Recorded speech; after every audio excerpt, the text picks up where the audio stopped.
Ever wondered how to lock Instagram with Face ID on your iPhone?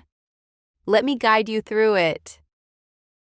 Locate the Instagram app icon among your other apps on the home screen.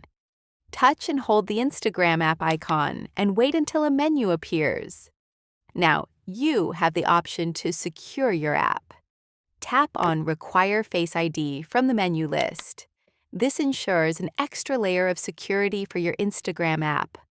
Confirm the action by tapping Require Face ID again. This ensures that every time you open Instagram, Face ID will be required for access. Now try opening Instagram.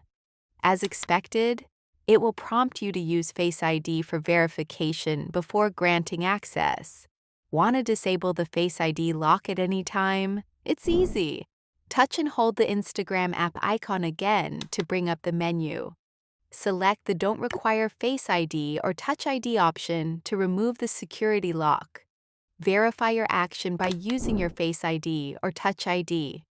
With this, the restriction is removed, and you can access Instagram without needing additional verification. Now you're in control of your Instagram app's confidentiality on your iPhone. Subscribe for more quick and easy tech tips.